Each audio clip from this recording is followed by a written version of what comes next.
we've got some time now to maybe ask a few questions of me, of some of the content, but what I'd like to use most of the time for is to do some table work now. And specifically,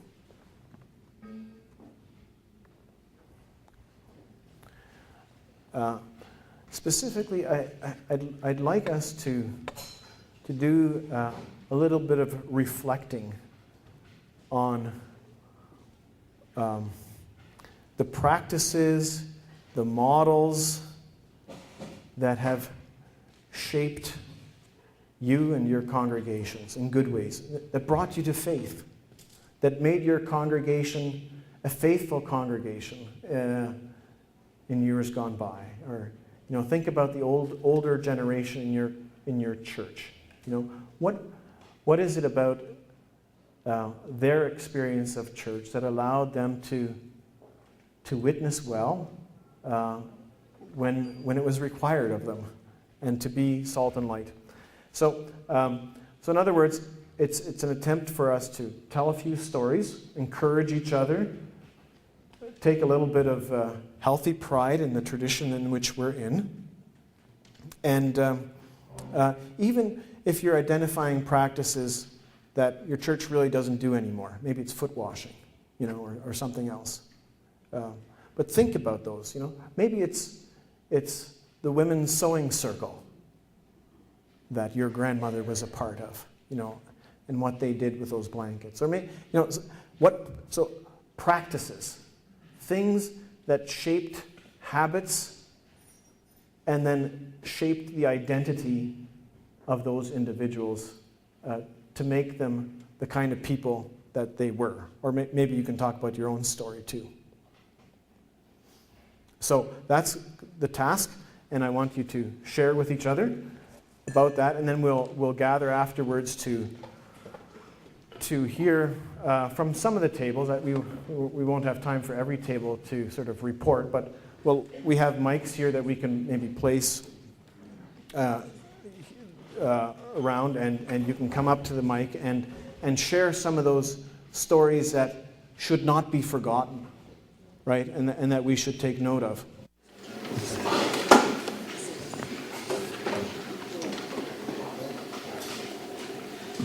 Practices or models of formation that have shaped or sustained our congregation. One we thought of was a Sunday dinner. Our church used to be very much a community where, like, even if you wanted to have electrical work done, you went to somebody in your church, sort of like it was just a real community that you belonged to, and everybody, it was that place where everybody knows your name type of thing. So that was a real, I think it came out of, we were a very rural church, so that was a real model.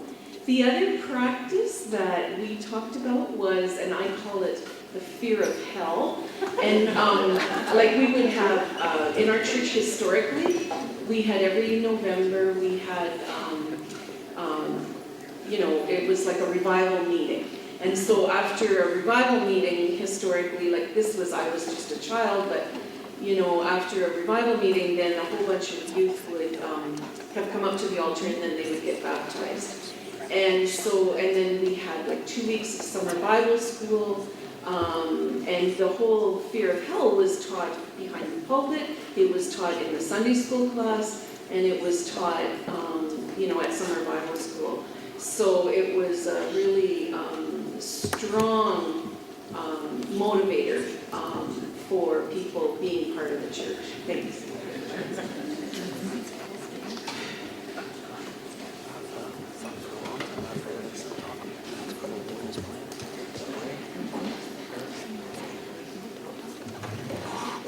That's way down now. Okay, we talked about practices, things like Bible quizzing, that has become more and more of a congregational. In a small congregation, you don't just do things as a youth group, it kind of shapes everything. So, and Sunday school, we again think that maybe it's being a small congregation, but there's just a lot of intergenerational ness about Oxford Mennonite. And so things like camping together and working together at relief sale and projects and things like that. It's just not one group that handles it, it's everybody that has to make it work. So those are formative. We recognize that some of the formation that shaped our congregation was things that made us look beyond. So certainly involvement with MCC projects, things like going on voluntary service, and coming back and talking about being in voluntary service is important. So Sherry, why? Why does your congregation see that it's important? So the MCC question, for example. Yeah, the MCC. Why? Why are we doing that? The Why is world it in the The DNA? world is bigger than us. Yeah. We have a lot to share. We have a lot to give.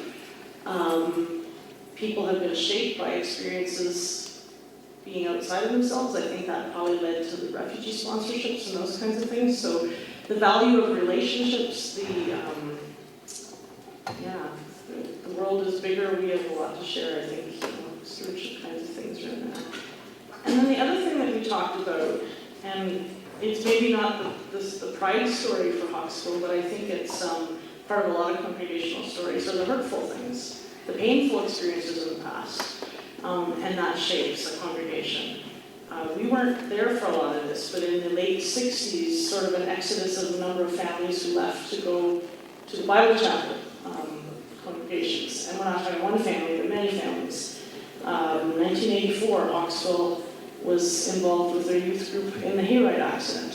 Huge loss to the congregation and community. And so we've talked about what do those kind of formative things, how that shapes the congregation as well in dealing with loss. And sometimes looking back and saying, we did that well, and other times looking back I think and saying, we could have done that differently and handled relationships differently. So those are some of the formative parts of the Hawkesville story. Okay, others. Practices that create habits that shape identity. We just talked briefly about Bible literacy, and I grew up at Elmira Mennonite, and I think most everyone that grew up at Elmira Mennonite would remember that one of the women there was Alice Bueller, and we would all come and meet with her before Sunday school, and we'd say our memory work, and there would be the little pink card that you got your stars, and there's a gold and a blue, I believe it was. And so it was something that everyone was expected to do, and I think it helped even in our Sunday school class and also in our youth class, being more aware of where Scripture was, where the Old Testament is, where the New Testament is, what the different books talk about. The memorization is something that may have been lost now. There's not the same awareness of the Bible as there used to be.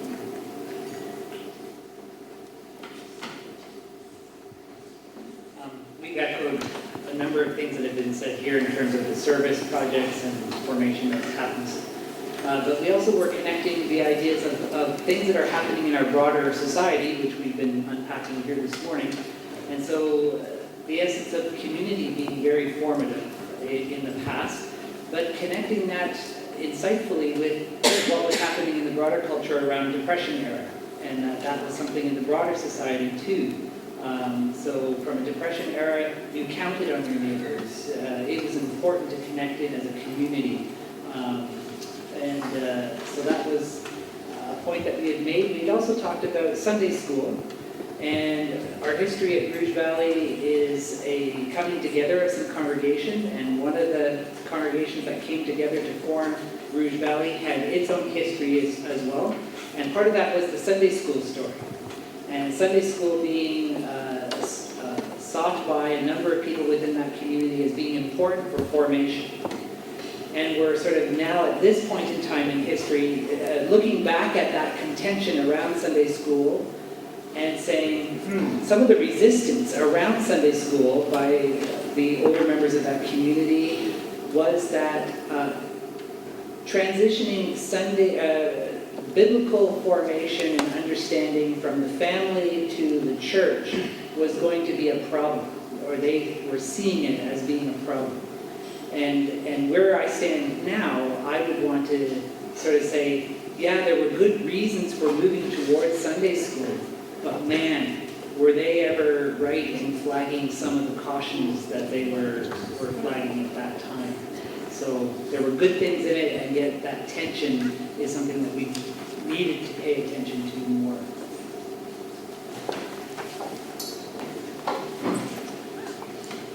We also came up with some of the common things like camp, Mennonite school support in our church community, and involving an intergenerational participation in the worship service. So from little up, we try to see that happening for people so that they can, experience it and see if that's something that they feel that they have gifts in, and then it just helps to nurture that. And just at the end of our conversation, we came up with the topic of arts. And it's unfortunate that came up at the end, because the arts do probably have a lot to do with our practices. Our congregation in particular had amen benches at the front, that's before I went there, but, and now we replaced those with a grand piano and an organ. And we have banners up in our churches, and music's a very big part. And we have artwork and drama and all those things that help to hopefully reflect some of the context, social context that we're coming from. And politics, of course. Oh, of course, we'd be very remiss if we didn't mention singing, how that has shaped our identity. Or I haven't seen any quote-unquote Russian Mennonites stand up, but I've lived with Swiss Mennonites both in Switzerland and here, and they don't know anything about the church calendar. You don't know when Advent begins. Russian Mennonites, they know when Advent begins. They know the Easter season, and it shapes identity, And I've noticed a contrast with other Mennonite groups that I've lived with. So the church calendar, I think, for that stream of Anabaptism, it has had a formative effect in learning the story and the rhythms of the church here. We know when Totensonntag is, or Eternity Sunday, and there's a certain celebration that goes with that, and a certain vision as well that informs it.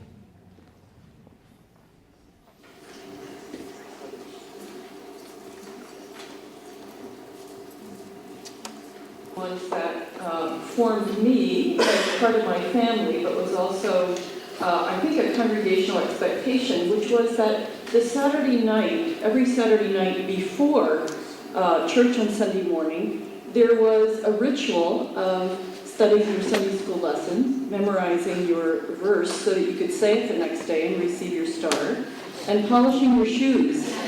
And I think about that in connection with the Jewish Sabbath, where there is a ritual on Friday night to prepare for the next day. And I think that had some of the same effect for us, of that preparation and then anticipating that on Sunday morning there was something to look forward to. You put on your best dress and your polished shoes, and off you went, and hopefully remembered your verse.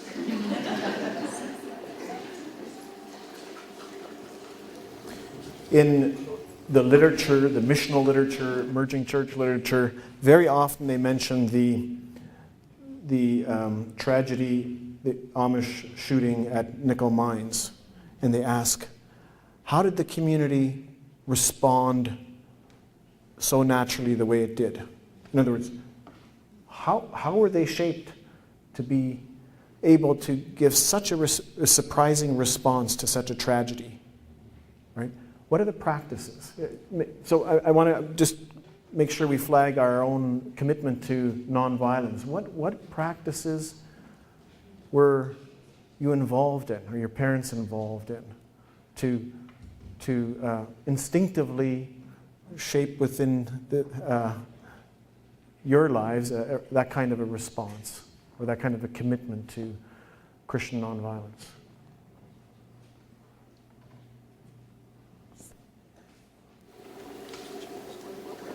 Conscientious objectors.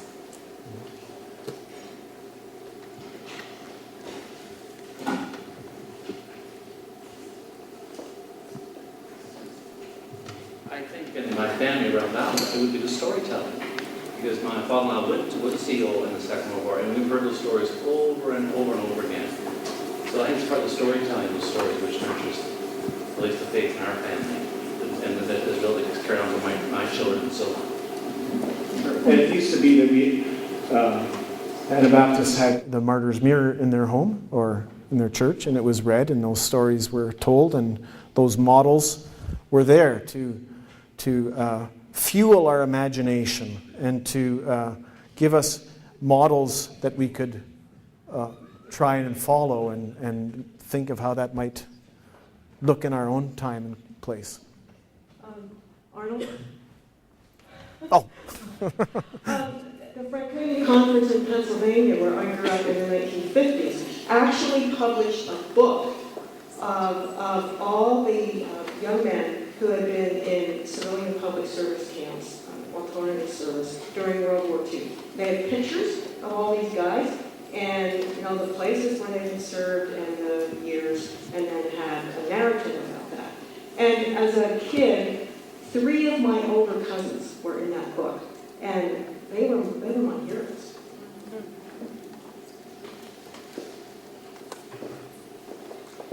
I'd like to recall a play written by Yuri Bender, directed by Loretta Yoder. I don't remember the name of it, in the early 1970s, Isora Mennonite Church. Does anybody remember the name of that play? It told the story of our early Anabaptists, 4 parents, and I was in kindergarten, grade 1 at the time, and my whole family was involved in the play. That story was deeply formative for my entire life. It was called This Land Is Ours. Thank you, Russ. This land is ours.